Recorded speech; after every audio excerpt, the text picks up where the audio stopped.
Shut up and sit down.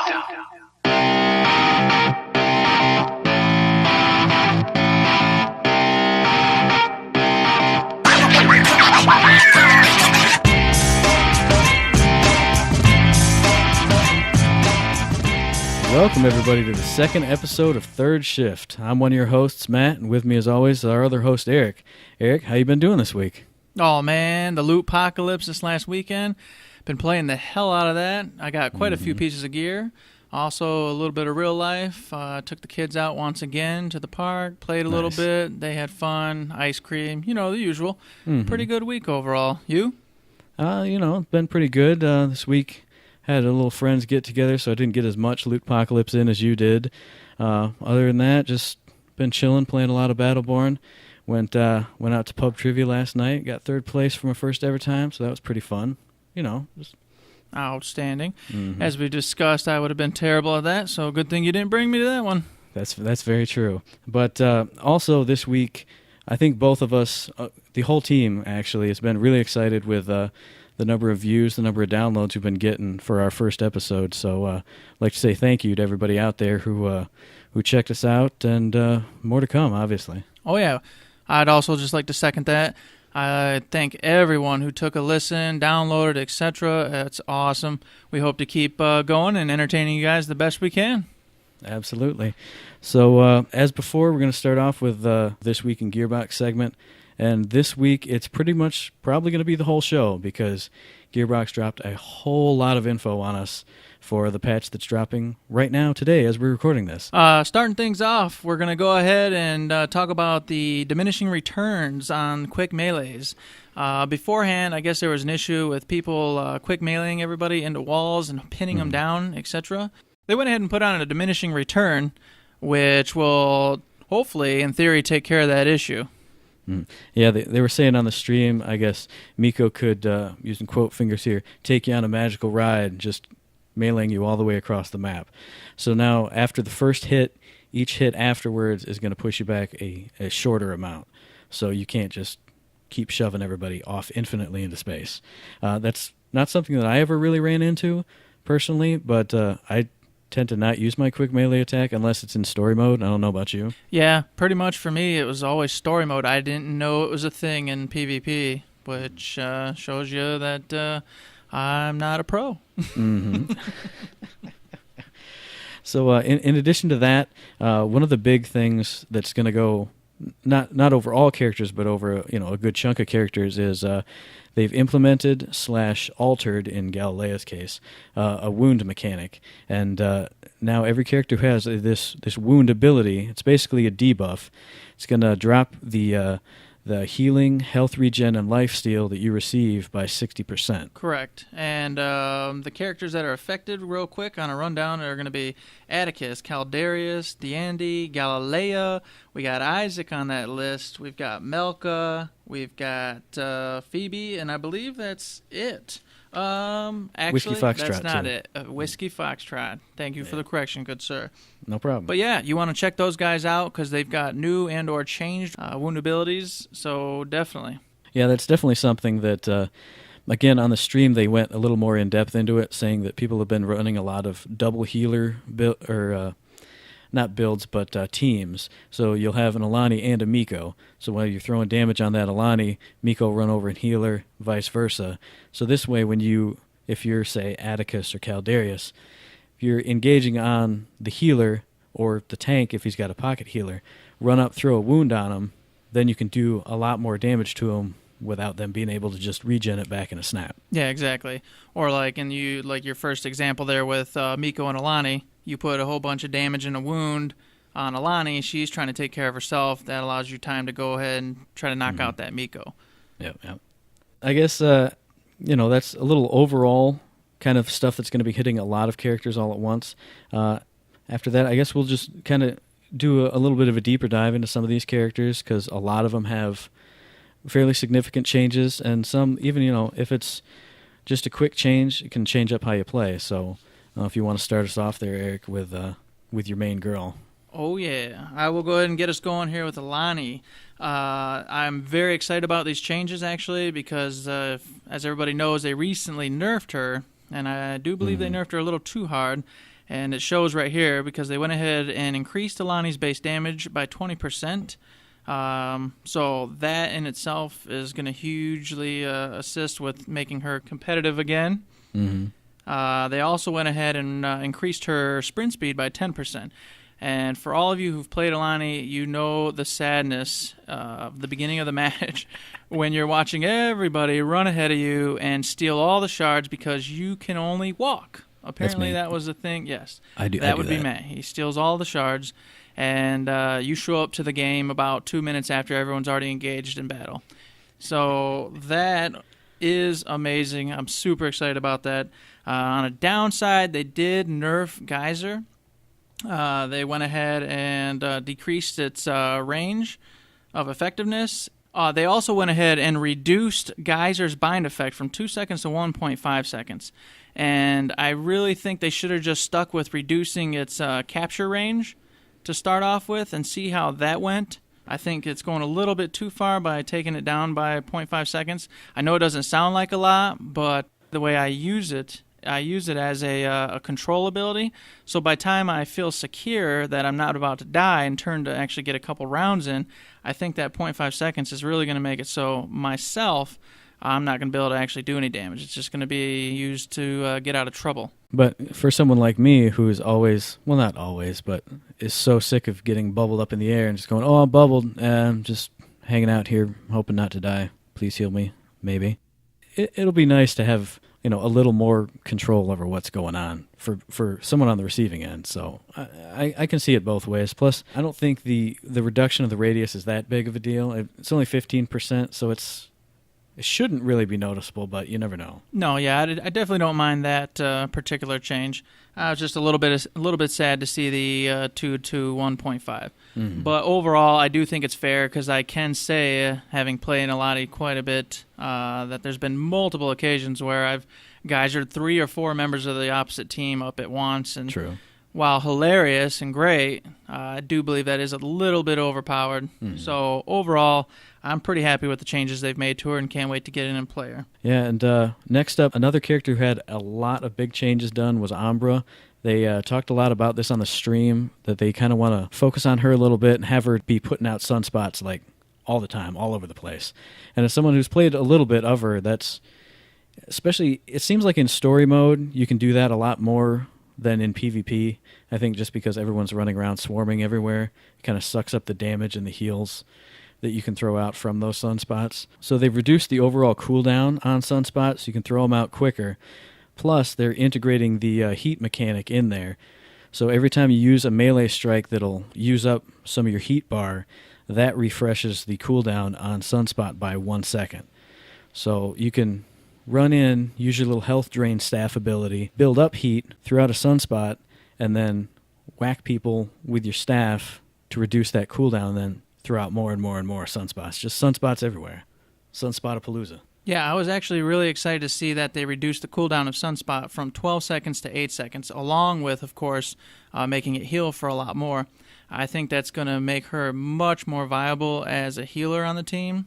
I know right now a lot of people use her for DPS, so with these changes, I think we'll really see her come back as a healer, a strong healer, much more. Yeah, because it's always kind of a pain when we have every other role in the team filled, and then the person who's left chooses Umbra as the healer, and then just kind of rolls DPS with her because the heals aren't that great. So it'll definitely be nice to get a little bit more of a boost from the Umbras in that case. And for our old boy Atticus, they went ahead and increased his base health by 20%. Which this was a big deal because a lot of people wanted to use Atticus as a tank, but he was pretty squishy, so it wasn't really an optimal solution for him. And they also changed it so his pounce now silences enemies for 1.5 seconds instead of knocking them back, which I think that's amazing because he gets in there and does a whole ton of damage, but if he's knocking them back, it's kind of defeating the purpose of him as a character, in my opinion. Yeah, that's one thing that I noticed. Even, I'm not a big Atticus player, but as someone who has played against many Atticusi, I would always notice that he'd pounce behind me, which would knock me forward into his team, but I would be able to turn around and start running back to where I was before he could even reach me. So this will help out those Atticus players that they can do a lot of more burst/sustained damage by just keeping you there so they can keep punching you and wailing on you and electrifying you and all the other good stuff that he does. Exactly. And they did also, as a side note here, increased the damage of Pounce by 33%. So its initial damage has also been increased, which only helps him be a powerhouse on the battlefield. Yeah. Again, in the realm of keeping you where he can hit you, instead of being able to knock you up for his fully charged hedronic eruption, instead it's going to slow you. So it's going to. They mentioned this a lot on the stream of just he'd come in and hit you with an ability, and then he wouldn't be able to follow up with anything because you'd be up in the air, you'd be knocked away. This is just something again to help you keep you there, so he can keep laying that damage in like he's supposed to. Awesome! Can't wait to use them. Next down the list, we got a couple characters with some pretty small tweaks.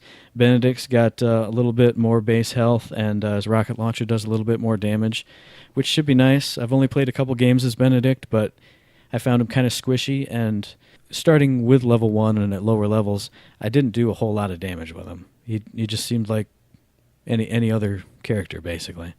Yeah, well, the only thing I've seen on him is mostly just controlling lanes and being a nuisance to the opposite side. Mm-hmm. Yeah, definitely. And next up, a character I've been playing a lot of recently, Caldarius.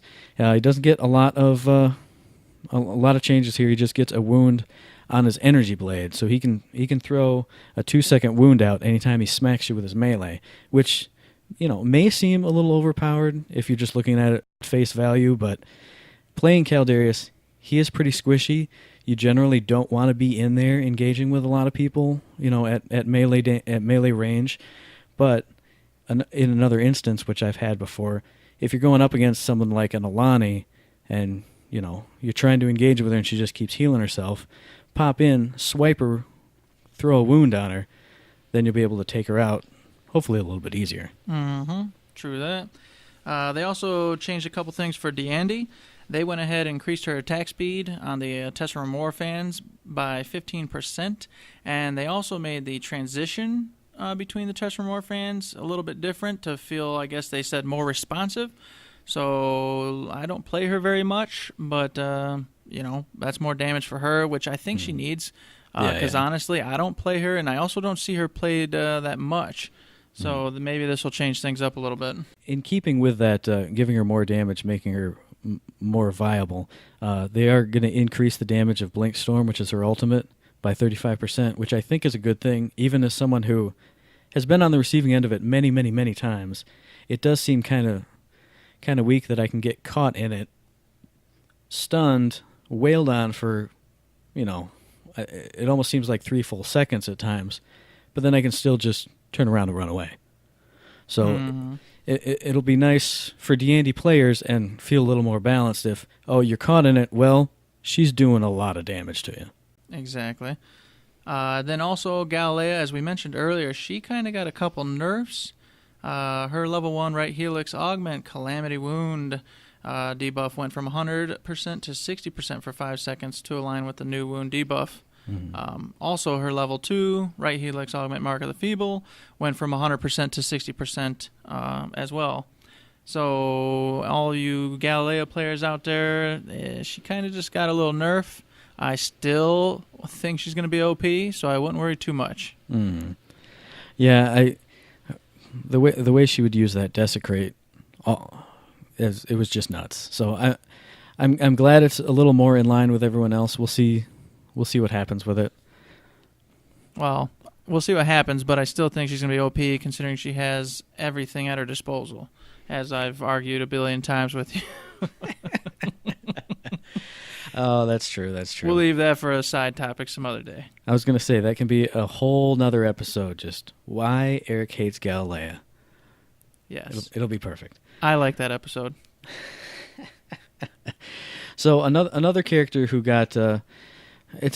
he only really had one ability changed, but apparently people have been kind of flipping out about it a little bit is Galt. On level 3, you used to be able to choose a skill that would give him 100% more range on a shotgun blasts. And now they're going to change that to he gets extra shield and shield recharge per second. So they're trying to make him more of what he basically, as a shotgunner, really should be. Close range character. He's going to want to throw down a trap, he's going to want to hook you into it, and he's going to want to blast you with a shotgun, as opposed to staying at mid to long range and not really sniping, but laying down effective damage at those long ranges. Precisely. And I 100% agree with that change, because that's what his character was intended to be. It was someone who trapped you, hooked you in there, got in close, and laid down a few rounds of outstanding damage and then put you down. Mm-hmm. Yep. Isaac, he hasn't too many changes. It's basically just his Omega Strike now has a 40-second duration. Yeah, and I know they said on the stream that was just to prevent people from going into Omega Strike mode in the base after I die, and I'm just walking the whole way to the front in that mode, just blasting out damage as far as the eye can see, as much as I want. All the Isaacs that I've played against who've been good, who've done a good job of killing me, it seemed like they were in Omega Strike mode all the time. I actually just last night had that happen to me. I was playing an incursion round, and he opened up Omega Strike at the Sentry, and we simply could not push through because it was just going and going and going and going. Yeah. So this was definitely a change needed, and I don't think it's that bad of a nerf. I think it's pretty fair. Yeah, I think that's pretty good. It puts him more in line with all the other characters who you have an ult, you pop it, it runs for a little while, and then it goes on cooldown. Versus, you pop it and you're just killing everybody forever. Unless somebody can get in close, obviously. Right. But if you're smart, once again, and in like an incursion round, you get next to the sentry and pop it, and, well, you are immortal. Mm-hmm. Yep, a couple other real minor changes for him. He had one stun. They're dropping that down for about a second duration from 2 to 1. And he got one wound debuff that you can choose if you've got the mutation unlocked. I guess it's the level 5 mutation. It'll throw a 1 second wound debuff on you instead of a slow. So another character with a wound. Again, you'll have to play him a decent amount to be able to access it at all, but it's there. Yeah, I'm looking forward to actually giving him a shot. After seeing what kind of power he has put on the battlefield a few times now, I really want to play him and see what it's all about. Yeah, definitely.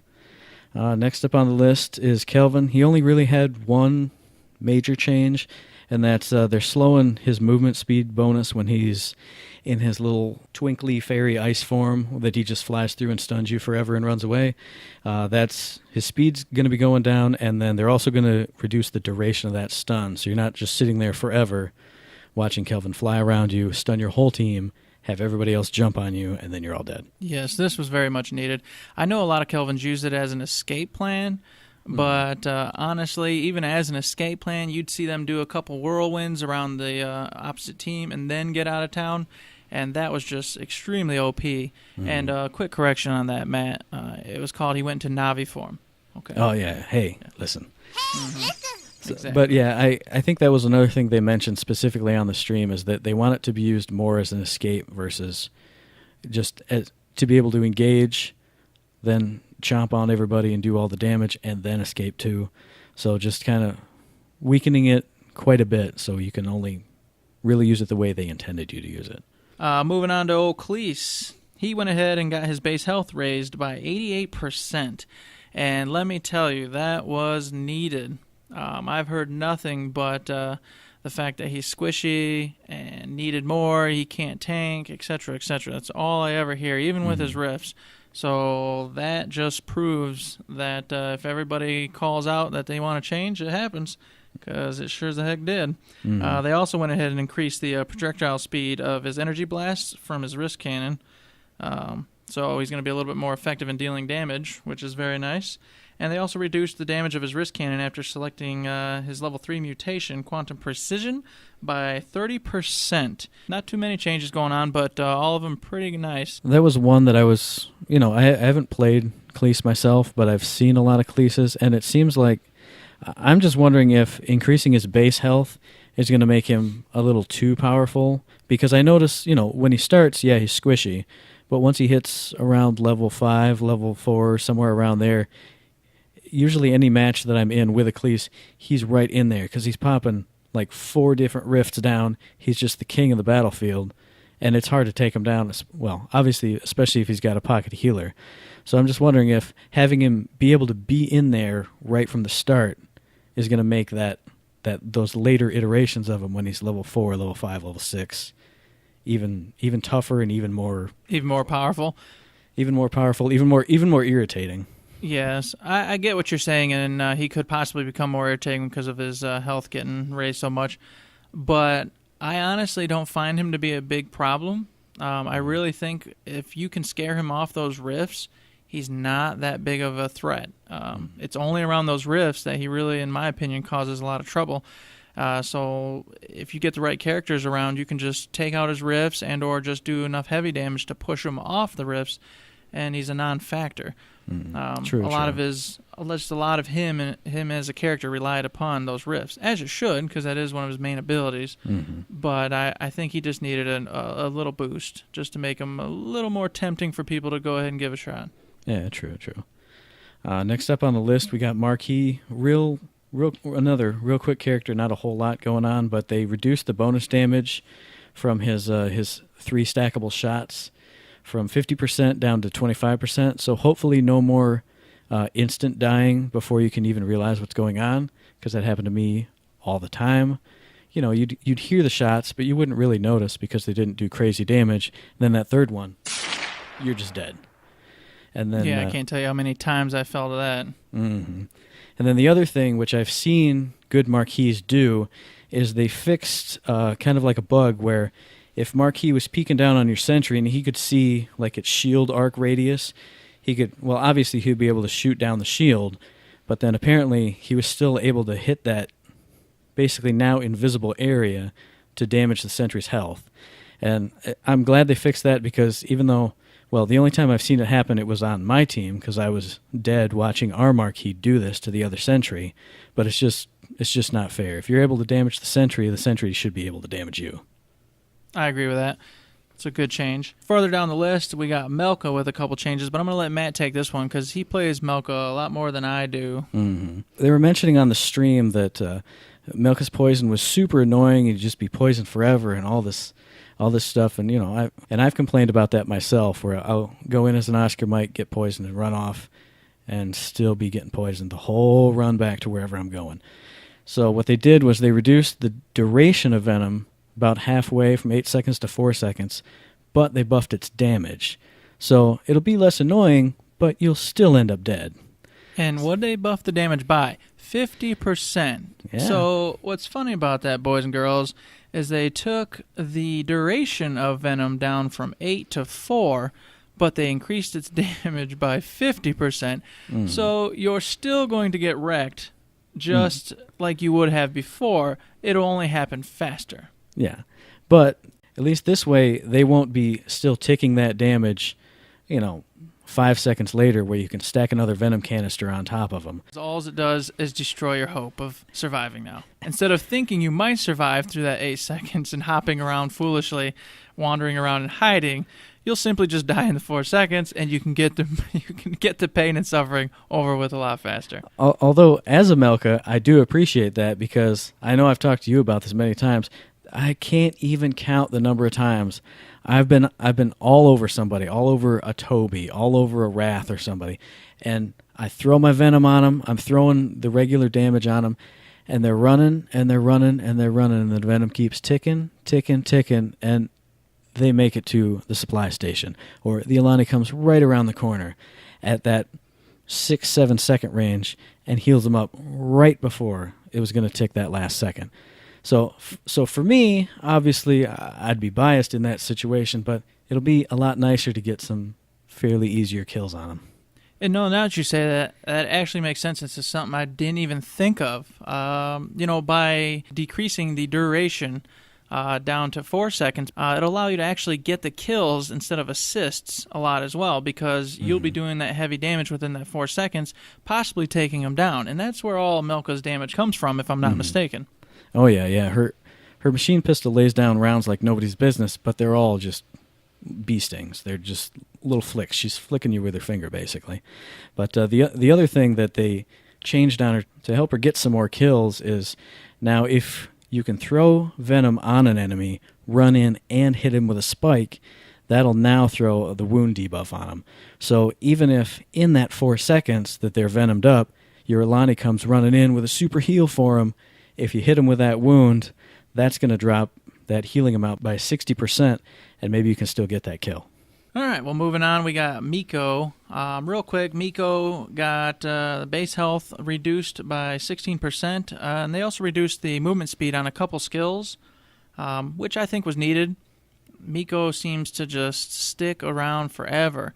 The movement speed on him or her, I'm not sure which. Them, I think it's them. It, maybe? I think it's, in the lore, it's technically like a colony of spores, so it's a them. Okay, them. Them is an it? Whatever. Okay, we'll go with them. That sounds good.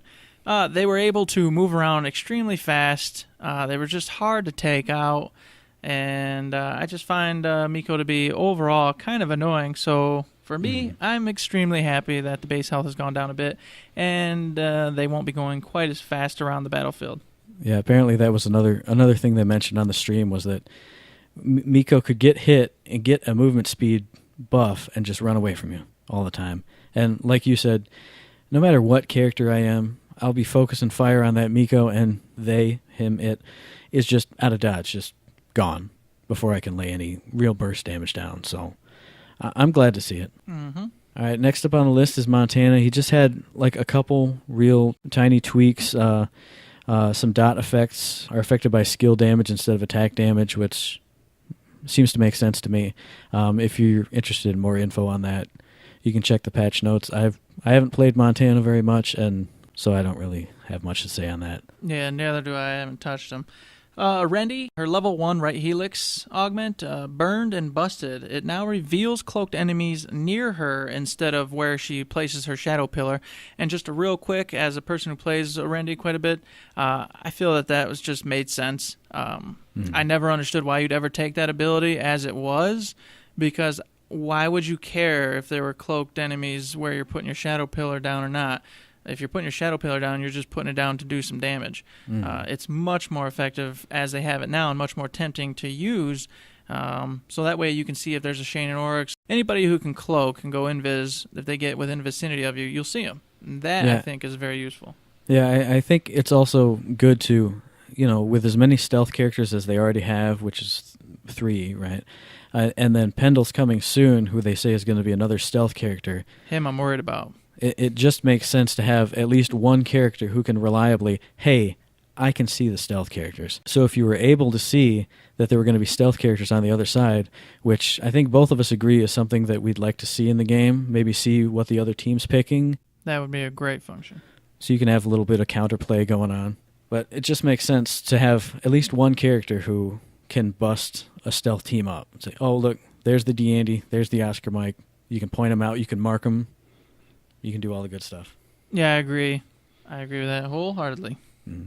And speaking of my boy Oscar Mike, they did a really minor change to him. So for his level 2 augment, I and pretty much everyone, and again they mentioned this on the stream, was picking the fragcendiary grenades, which lays the giant AoE down on the ground. And no one was picking the nades on nades, which spawns child grenades, which does higher burst damage, but obviously doesn't leave the AoE, the damage over time. They basically buffed up nades on nades.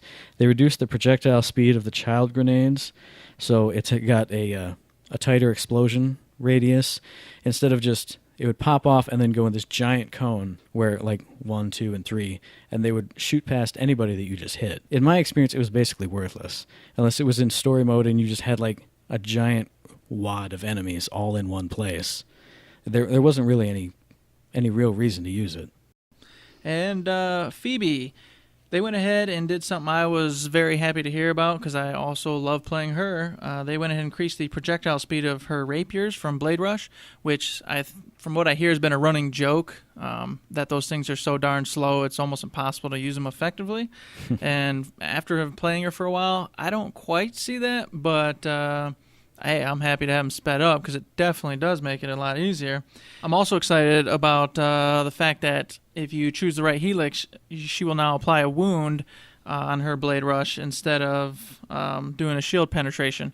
And, overall, I found that shield penetration just isn't a big deal because if you're putting solid damage down, that shield goes down rather quickly. Mm-hmm. So this wound, I think, will help her as a character much more than the shield penetration ever did. And then lastly, they went ahead and made her phase gate damage affected by skill damage gear, which, once again, can only help make her even better. So can't wait to get in there and try her out. Mm-hmm. Yeah. Next up on the list, we got Wrath with a kind of a minor nerf. Only one thing really going on with him there. They increased the cooldown of Dreadwind for about 20 more seconds, so he's not going to be in there spinning to win on your team the entire freaking battle, at least hopefully. Then a character that's near and dear to my heart. I've played over 50 matches with her, so Reyna. One of the only things they did was, and again, they spoke about this on the stream, they increased the push distance of photonic wards, so when you throw up her giant bubble, it always would push enemies back a little bit. I always found that by the time I threw up the dome and they got pushed back, by the time it zoomed back into first-person mode for me, generally they were able to run right back inside the shield and start hitting me before I could do anything.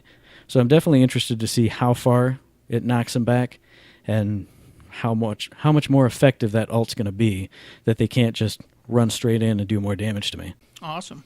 And they also went ahead and changed Toby a little bit. They increased the damage of his core discharge by 15%, and they also increased the damage of core discharge after selecting his level 10 helix by 25%. So not too much, but basically just a little buff to his damage, which from what I hear he needed, but in all honesty, I don't play him too much. Mm-hmm. So for those that do, please sound off and let us know all about it. Mm-hmm. And last on the list, as far as characters and their actual tweaks, we got Whiskey Foxtrot. One of the big things they were mentioning is they wanted to change up Scrap Cannon. So now it can't be primed, where it was an ability where you could, set it, run up to somebody, and then fire it. Now it's just an instant fire. So now Scrap Cannon also applies a wound whenever you hit somebody with it. So he's another one of those characters who can really help out in against like a tank who's got a pocket healer, or another one of those double healer setups, or if you're one-on-one against, say, an Alani. I always pick Alani because I always end up one-on-one with Alani. He'll be able to hang with her a little bit better. So there are a ton of changes to all the characters in these patch notes, and I want to encourage all of you that didn't hear about your character from us, please go take a look in the patch notes and or just hop on at this point and check your character out. We want to hear from you what you thought of the changes to your characters, since obviously we cannot and do not play all of them quite yet. Mm-hmm. Yeah, we have all the patch notes here, but being able to tell you what a lot of these mean as far as the character feel goes, we won't be able to tell you that because we haven't played all these characters, and certainly not played them in depth enough to be experts or be masters at any. Yeah, some of these numbers are literally just that, numbers for us. So just get in there, check it out, let us know what you think, and hopefully we'll get in there and try out those characters at some point ourselves. Another thing they've done is they've reduced the requirements for a lot of the lore challenges on these characters. A lot of characters had, kill X number of enemies with X ability, or kill character Y X number of times, and they've dropped a lot of those down. I know for Umbra, she had one where it was kill another Umbra 25 times, and now they've dropped that down to kill or assist in killing an Umbra 5 times. Everything's a lot easier, so you can unlock a lot more and learn more about those characters a lot quicker. Well, and I know you're a little sad to hear that the difficulty level's been reduced, but they did it for, I think, 2 reasons. One being some of the unlocks were extremely difficult, considering that when they chose these, it was early on, and they didn't quite have the character pinned down in the role they wanted. So some of these lore unlocks were just extremely difficult with the final product. And secondly, I really feel like they want you to play a lot of characters, and by having these unlocks be extremely challenging and take quite a bit of time, that's doing the exact opposite of what they were going for. You're going to focus mainly on one character until you get all those unlocks, and that's just going to be counterproductive to the fact that they want you to try out different characters, do different roles, have a great time. So I think overall it's a good change, and I look forward to actually getting on and seeing that I have quite a few unlocks already completed. Yeah, I'm kind of two minds about it. I mean, I love the lore, so I love being able to unlock it quicker, learn more about each of those characters. But at the same time, as someone who, like I've said, I've played over 50 matches with Reyna, it was kind of nice to see that I was getting so close to that last unlock without, necessarily, I gotta kill everybody with my pistol. I have to focus on doing this. Just as a matter of playing her a lot, I was going to be able to unlock that last, hopefully, really sweet lore piece. So, I mean, now that they've dropped the requirement on that from 1,000 to 100, everybody's going to be able to see it, but I don't get to feel as special, Eric. Well, I'm sorry, buddy. I'm sorry. I know you wanted to feel like a special banana, but alas, it will not happen any longer.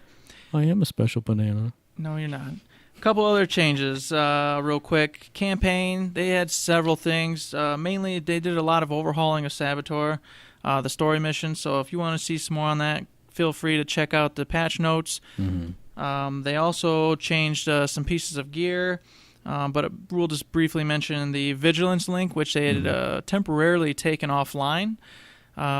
So with this fix, I'm assuming it's going to be back up and running. I'm sure all of you will already know by now. And as soon as all of us got the Vigilance link, we saw how overpowered it could be. What they say in the patch notes is that the legendary effect can't be stacked, which I can only assume means basically you get flat health increase, and then I think it was maybe damage reduction, and then the legendary effect was everyone else on the team also got 177, at least on mine, extra health. So if you had a team of 5 people rocking that, everybody's got like 1,000 extra health, and that would have just been ridiculous. Yes, and I'm sure that's exactly what was happening, hence why it was taken offline. Yep. So other than that, we just got a few quick interface changes. Coming up in this patch, they're going to have a report player function available through the scoreboard. Again, we haven't been able to play with that, but I've definitely been looking forward to that because we've had, not lately as much, but we've had so many AFKers, leavers, people who just hang out in the base, walk forward 2 feet, and then sit there for 3-4 minutes. Yeah, it would have been nice to be able to report those guys a long time ago because, you're just ruining other people's experience. And a lot of those matches are, 20, 25 minutes. So nothing's worse than knowing you got a player who's just hanging out in the bag, hoping to score some points and do nothing. Yeah. Another cool thing that we found is, since we're both such skin and taunt junkies, they've changed it so that when you get a skin or a taunt in a loot pack, it'll give you a little bit more info, a little more description of it. So as opposed to saying, oh, I got an Arc Frost for Atticus, what is that? Could be a skin, could be a taunt. Oh, I got so excited I got that Arc Frost taunt. Oh, it's just a skin. Yeah, I did that once again just last night. I thought I'd gotten a brand new skin, and it was a taunt. So whilst I do love taunts, I'm preferential to the skins, and it was a tad bit sad. Yeah, I mean, you didn't want to be a hobo, and now you still are one. Exactly. Thank you. Scrub for life. Scrub for life. Just a few little things they listed under quality of life. Now you can ping consistently. All jokes aside, I would often be trying to mark up like the Miko who was running around with a Montana so that everybody could see where it was and know to focus on it, because that's what I was doing. And it seemed like half the time my ping wouldn't go through. It wouldn't mark them up. I'd hammer on it like 3 or 4 times, and by the 4th time, the Miko would have run off, and I'd be pinging some random place on the map. Yeah, and looking like a fool. Exactly. And none of us really want to do that, so definitely a good quality of life fix. They have several others, but for the sake of the show, we'll go ahead and let you check those out in the patch notes. So other than that, a few more things they announced we're going to be dropping with this patch. Well, we already mentioned in-game reporting. Also, the broadcaster tools that they showed off during the stream last week are going to be dropping this week. It's probably not something I'll be using a lot, but definitely something interesting for people who like doing streams, like doing big competitive matches with all their buddies. Yeah, it's definitely more for the competitive scene. For those of us who have a few friends who play, it cannot be used in public mode, so private mode only, which, as I just said, basically excludes us, the normal Joe, from really using it in any way, shape, or form, unless you're interested in the competitive scene and want to go check it out, go to be a fly on the wall for some of those matches. And I can definitely see why they didn't just let you broadcast public games, because it'd be too easy to be in a PlayStation or an Xbox party with all your buddies. Hey, check out around Bravo, there's the little Atticus flying around. I can tell because I'm the little floaty camera, just giving you all the inside tips. That would have led to a lot of, I'd just say cheating, basically, in a nutshell. Yeah. There's no other word for it. Basically skewing the side. Mm-hmm. Yeah. So in addition to that, they also announced there's going to be some special little premium summer skins and taunts. Just, a few fun things. Again, those are ones you'd be buying with Platinum. Again, just harmless fun things. If you want to buy them, you can. If you don't want to, you don't have to. So all the rage I see over microtransactions being in this game, I don't understand that at all. That's a topic for another day, sir. True. Another day. Mm-hmm. But anyways, you can see what they are in the battle plan, and if you are interested in them, hey, go check them out, go buy them. I may be getting one or two myself. We'll take a peek after the podcast, actually. Mm-hmm.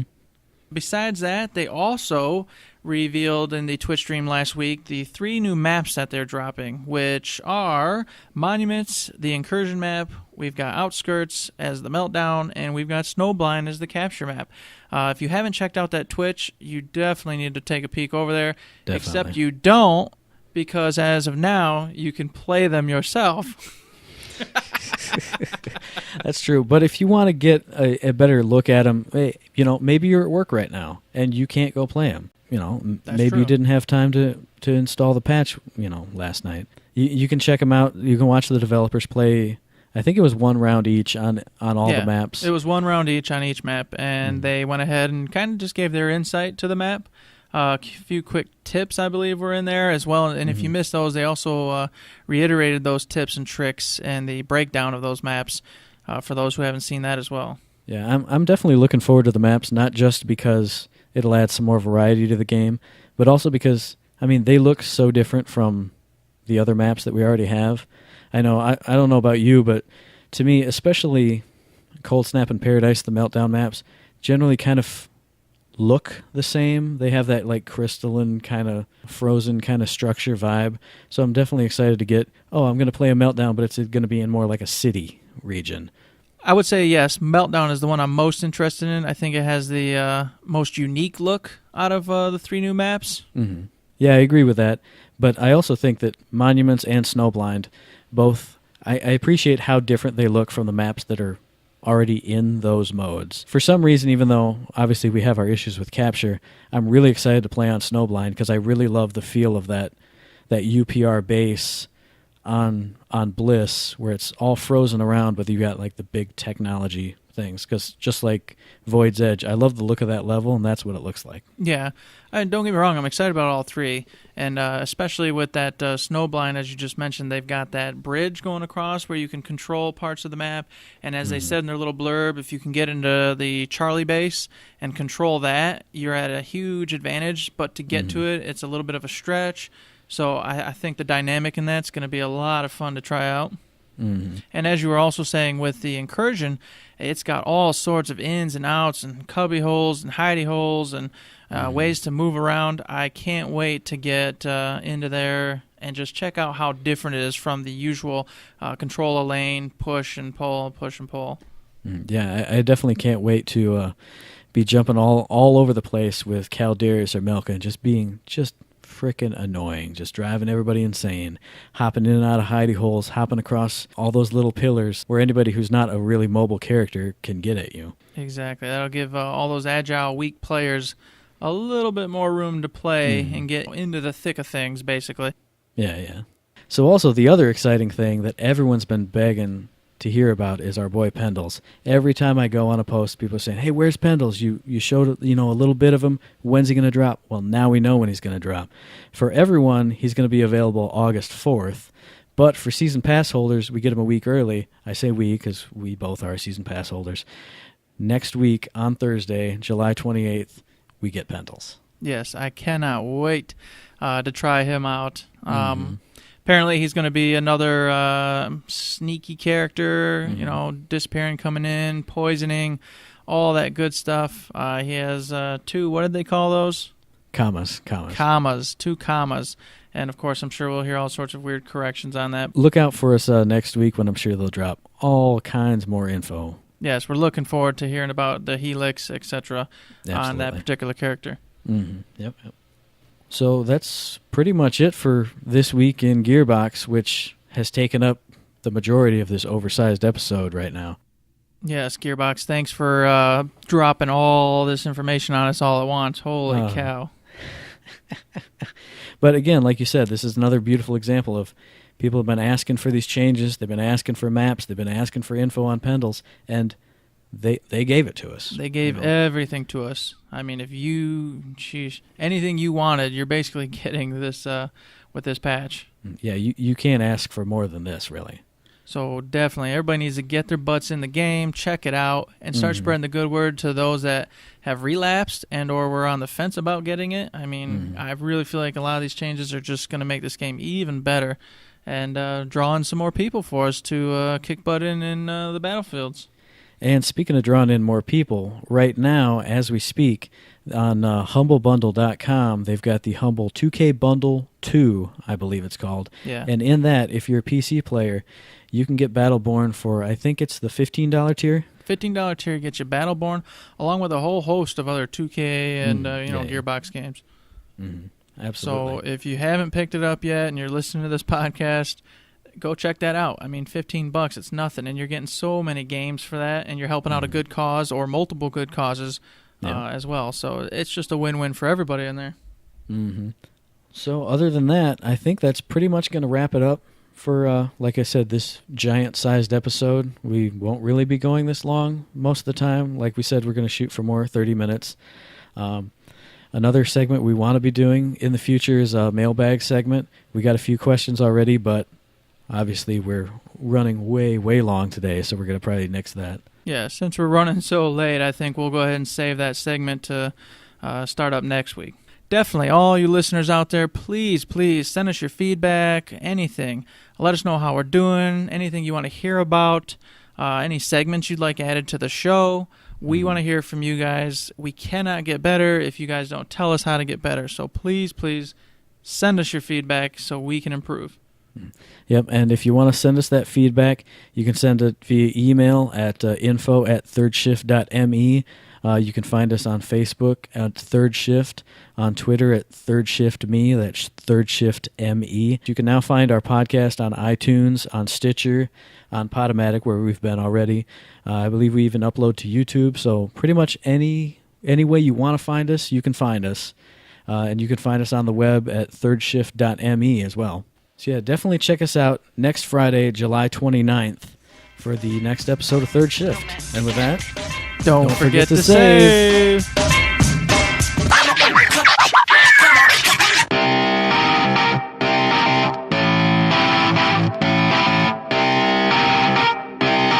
Shut up and sit down.